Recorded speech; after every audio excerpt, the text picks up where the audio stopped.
pegging for dummies.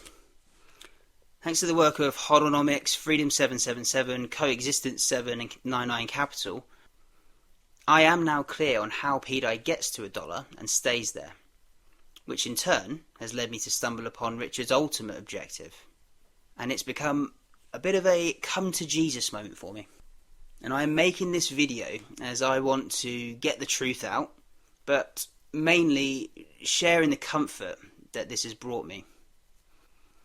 In a clear and structured manner, I'm going to go through the what, the why, and how pDAI pegs, including what the implications are, and how that impacts Richard's ultimate goal. During the how section, I'm going to frame the conversation by addressing the common concerns that are raised, which include technical work being incomplete or deemed buggy. People point to the fact that it's missing an oracle, it's had an inflation bug, the minting function doesn't work. There are also concerns over the supply of pDAI and whether it could be over-collateralised. People say it's different to the supply on ETH, therefore it must be broken. The supply is just too high for anyone to be able to over-collateralise, the number's too big. And finally, one of the biggest concerns, it won't maintain its peg.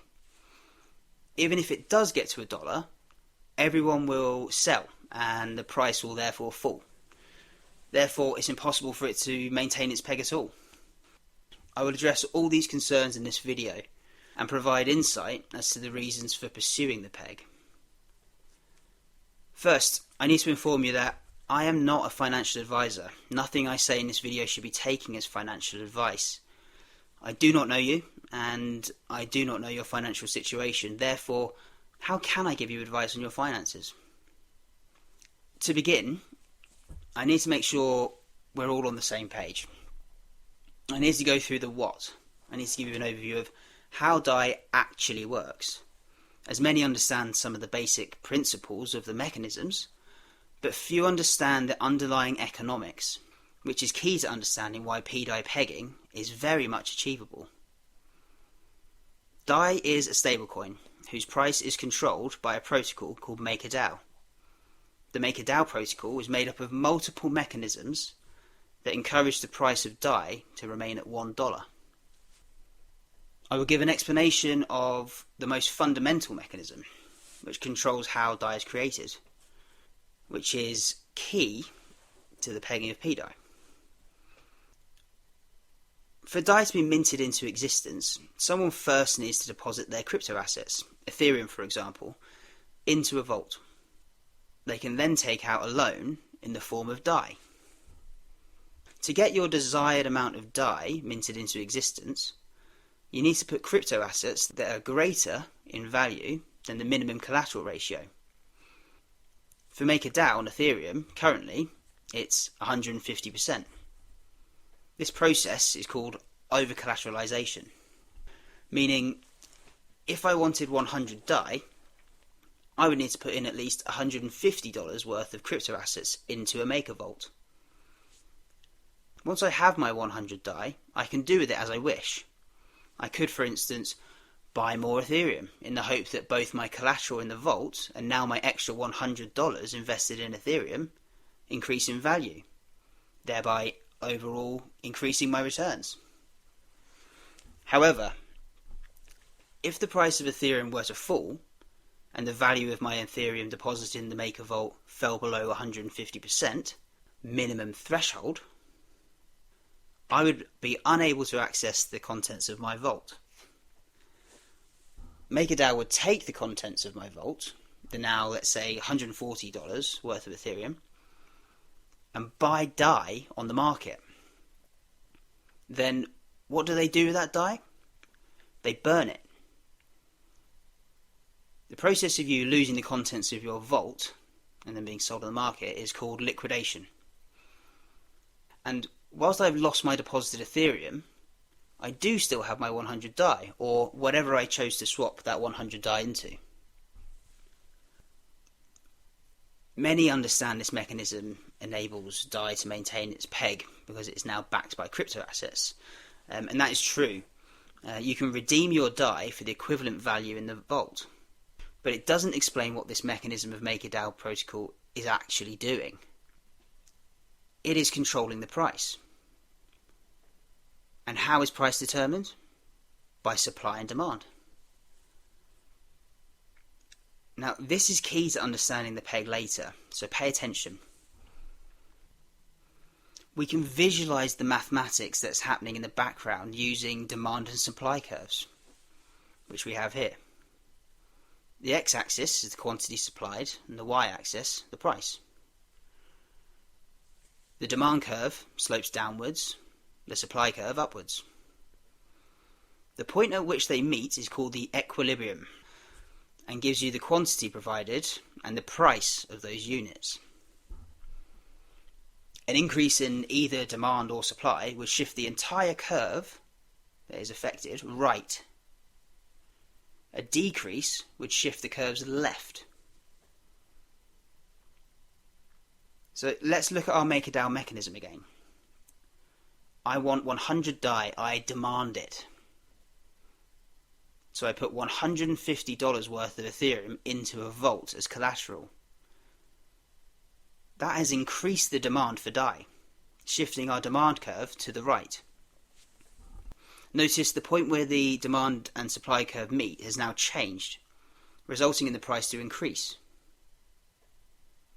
But as we know, depositing into a vault mints DAI into existence, increasing its supply, therefore shifting the supply curve also. And the new point where they meet has brought the price back down to $1.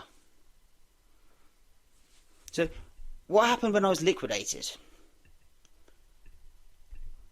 The collateral in the vault decreased, decreasing the demand for DAI. MakerDAO then took my Ethereum and bought DAI.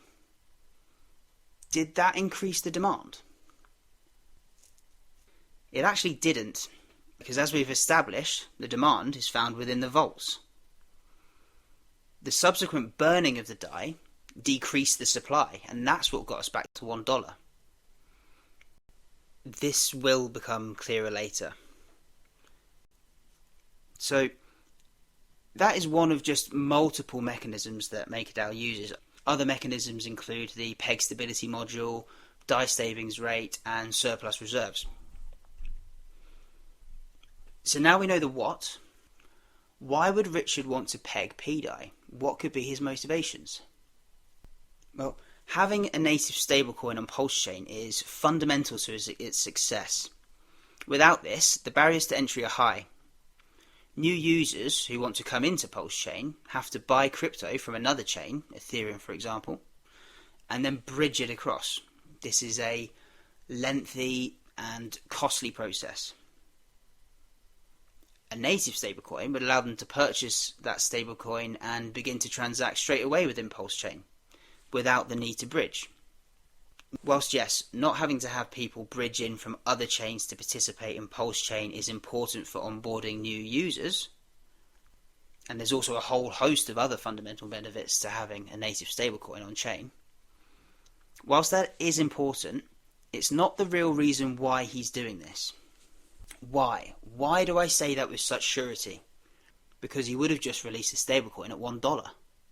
He has instead released pDAI first as a volatile asset, with the intention to peg it to $1 in the future. So why? Why go through all that effort? Well, at a very high level, Richard can create new millionaires, pump his entire ecosystem, and even create a virtuous circle for himself and Pulsechain. Also, and crucially, he doesn't have to leave the success of Pulsechain up to chance. In MakerDAO, he has an algorithmic guarantee. This algorithmic guarantee not only injects billions of dollars into his ecosystem, sending prices soaring, but it showcases exactly what he's built. Pulsechain really is a copy of all the code on Ethereum. He would have made a world first, the most interesting graph in the history of investing. he would have turned a volatile asset into a stable one. And if you've been sat there wondering why Richard hasn't been streaming since launch, or why he's even come out and said, I don't really care about being on centralized exchanges, it's because he has complete control over what's happening, and this is going to end up being the greatest advertisement for a blockchain the world has ever seen. Okay, so that was high level, some of the benefits to Richard, and provide a brief insight into his motivations behind the efforts to peg pDAI. These will become more real as I go into the detail as to how Richard can do this. So, how? How do you go from an unbacked stablecoin with missing technical elements to a fully fledged working stablecoin that maintains its peg at $1? Well, Richard needs to do two things. The first is he needs to get a complete working copy of MakerDAO on Pulsechain. And the second, he needs to over-collateralize the PMaker vaults. So first, get a complete working copy of MakerDAO on Pulsechain. The concerns linked to this are that some of the technical aspects are currently missing. Some people say there's no debt ceiling or there's no oracle. That means it's broken.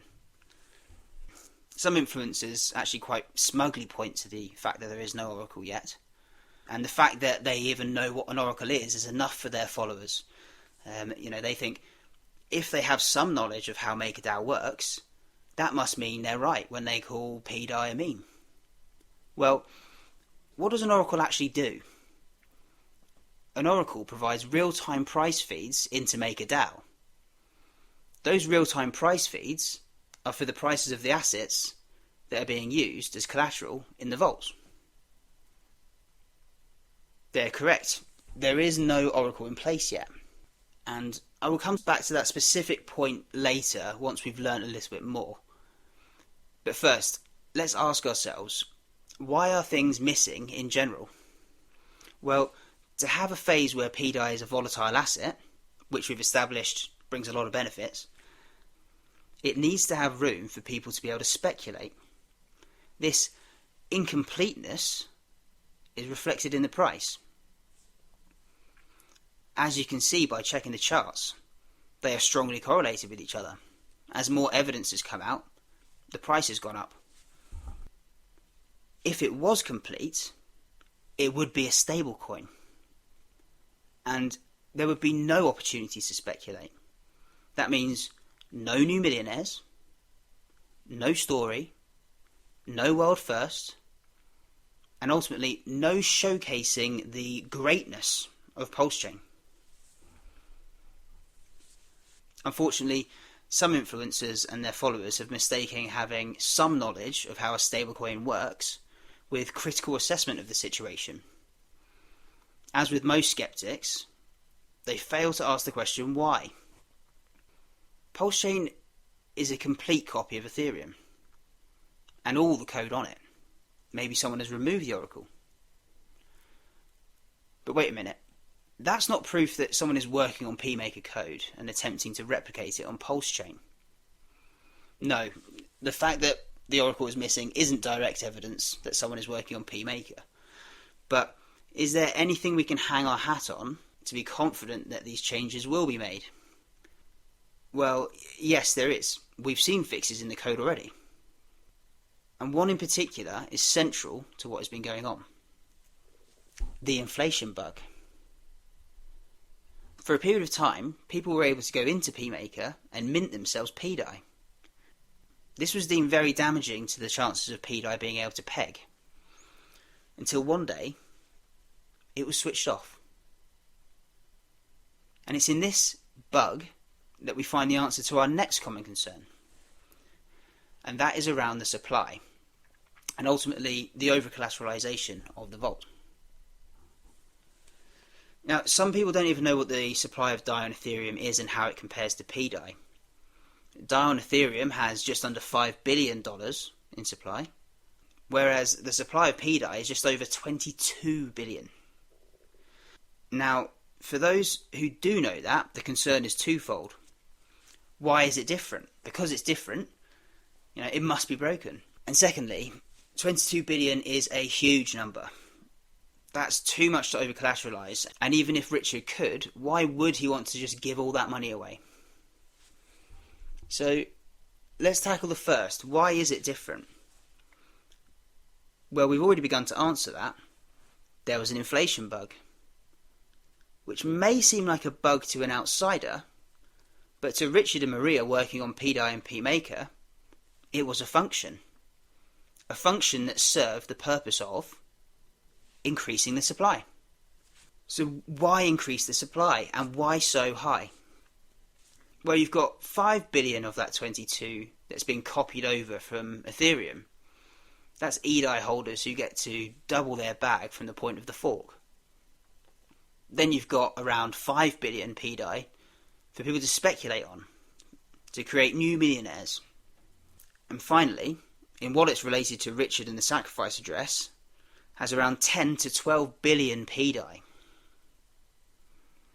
So, how can Richard collateralise these vaults with such a high number?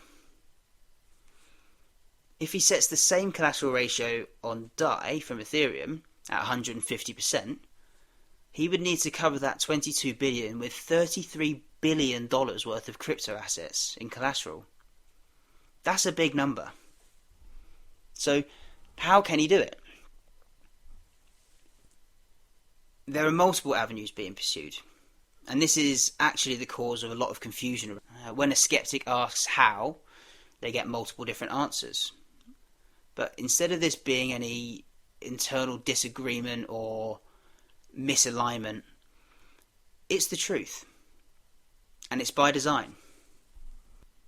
As with any technical project, you mitigate failure by ensuring you aren't relying on only one avenue. If you relied on only one avenue, you would have what's called a single point of failure. And this project is no exception. There are 3 avenues being pursued, 2 of which are underway. Unfortunately for me, those 2 are bleeding edge crypto innovations that nobody fully understands. But I will give my best high-level description from what I understand, and I apologise in advance if you are someone that has really gone down the rabbit hole on either of these and understand it a lot better than me. Please do add comments, correct away. The first is a troper. Now, a troper combines arbitraging, AI bots, and Hart's law. It makes profit from arbitraging, then the bots use the money raised to buy coins that it's paired with and send the bought supply to a burn address. The crypto that a troper is paired with benefit the most. Can you guess its largest pair? Yes, pDAI. The second is around collateralizing vaults with PRC20 copies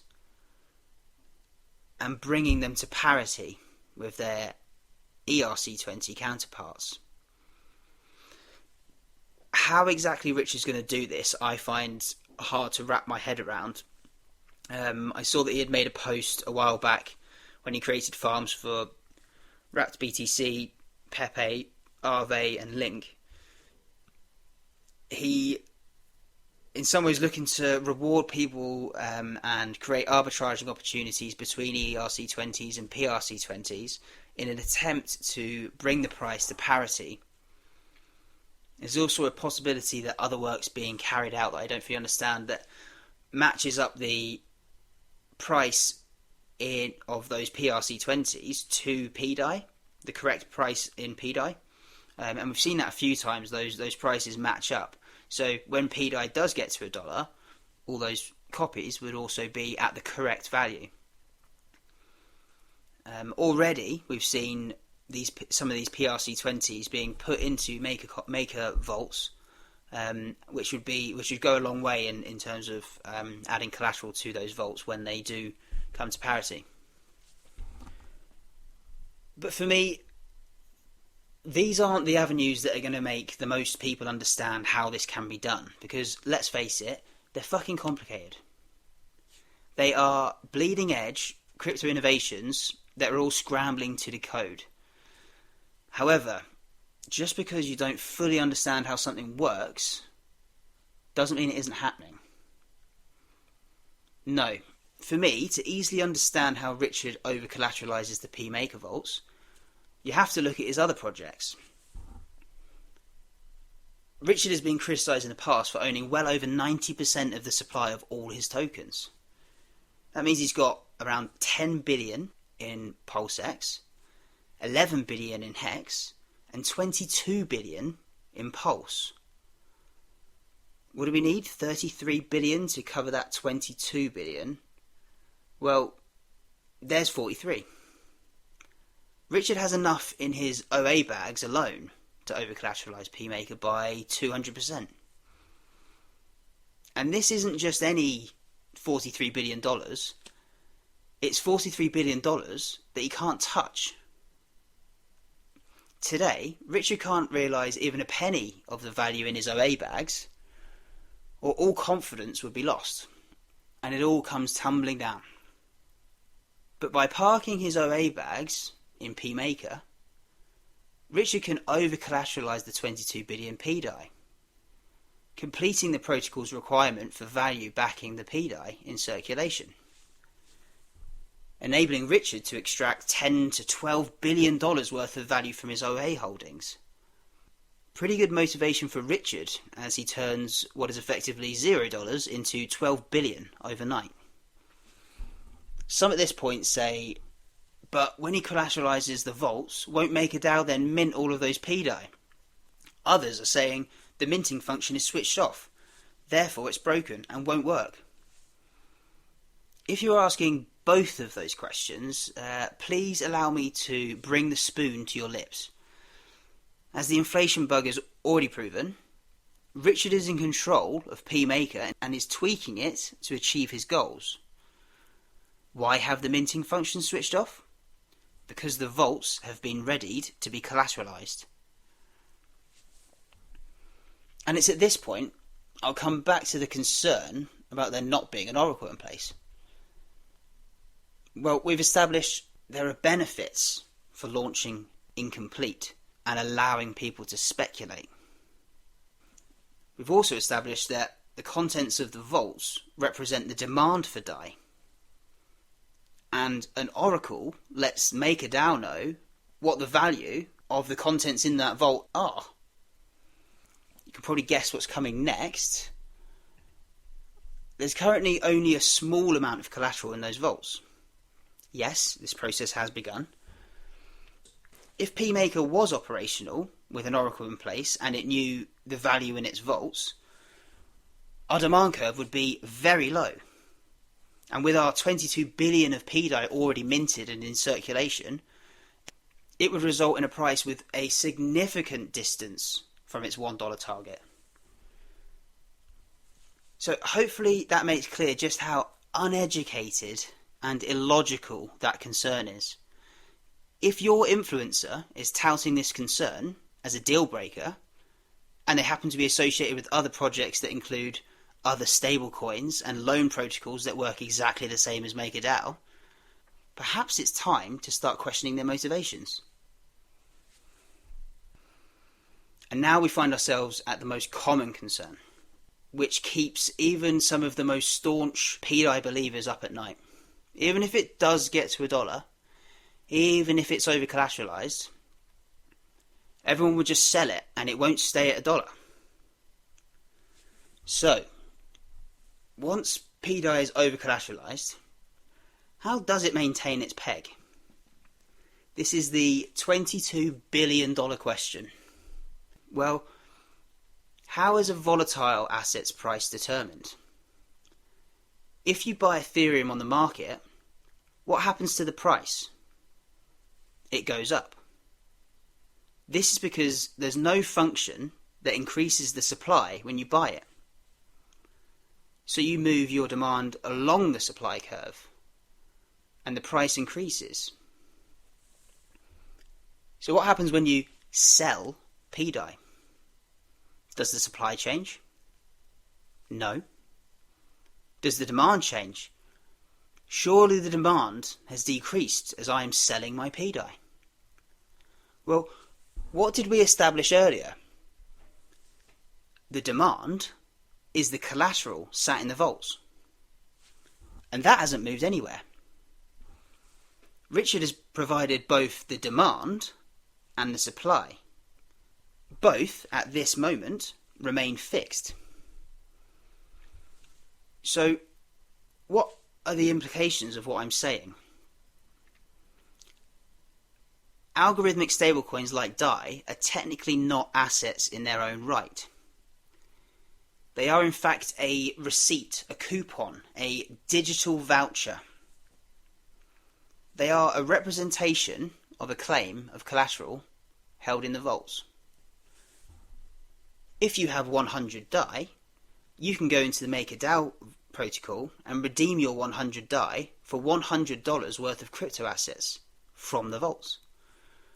You can do this even if your vault was liquidated, or if you never had one in the first place and you swapped into DAI. The process of collateralizing vaults to mint DAI means DAI's value is intrinsically linked to the value in those vaults. There's always enough value in the vaults for you to redeem your DAI against. So you're always able to get $1 worth of value for your one DAI. When you want to redeem your DAI for crypto assets of the equivalent value, MakerDAO takes your DAI and burns it to reduce the supply. The price goes up. You are then paid out the $1 equivalent in crypto assets from the collateral in the vaults, therefore reducing the demand, shifting your demand curve left, and bring the price back down to $1. So, when you trade DAI, you are trading between others the right to claim the equal value in crypto assets in the MakerDAO vaults. You are swapping digital vouchers, not assets. So you see, whilst they share the same chart, they are very much two distinct things. Initially, pDAI is an asset, just like any other crypto asset. The supply isn't directly impacted by the demand. Therefore, any change in demand results in a change in price. Then, when we have a fully operational MakerDAO, it becomes a digital voucher, a representation of your claim against the collateral now in the vault, which is governed by MakerDAO, which is made up of mechanisms to shift both demand and supply higher and lower to ensure the price remains at $1. Your voucher always has a buyer, and the price is always $1. So let's continue to pick at this major concern, which, as we've established, is based on a misunderstanding. People are concerned that hundreds of millions to billions of pDAI will flood into other coins. Well, as we've established, the price of pDAI will actually remain the same. And can you guess which the largest pairs with pDAI are? Atropa and Pulsechain. So, if all this pDAI floods into Pulsechain, what happens? The price of Pulsechain increases. And therefore, the value of collateral in the vaults. So in fact, everyone's biggest concern will actually result in the strengthening of the peg. The haters have unwittingly stumbled across a self-reinforcing cycle that ensures the peg not only remains, but continues to grow stronger. The more pDAI is swapped into Pulsechain, the higher the demand for pDAI in the vaults. And it's at this point that we come to the true genius of Richard's plan, the virtuous circle. Let's go back to the moment PMaker is fully operational, collateralized, and pDAI is at $1 for the first time. What happens?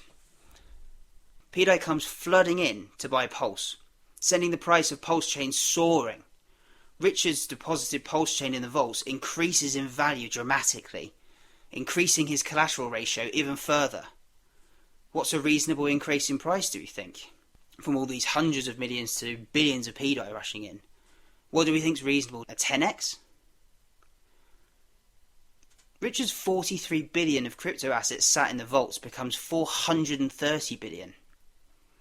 He increases his loan size, minting 20 billion more pDAI. He uses that 20 billion pDAI to buy more Pulsechain, sending prices surging another 10x. That 430 billion becomes... Richard is creating himself a real-life, infinite money glitch. You and I might call that a money printer. Governments call it quantitative easing. So, I'm rewarding people that have political beliefs that align with my own. And as time goes on, we have other things on the roadmap, like nation state. I think you can make a better nation. It's going to be god-awful hard. So maybe the time frame is like 5 or 6 years from now. But why not?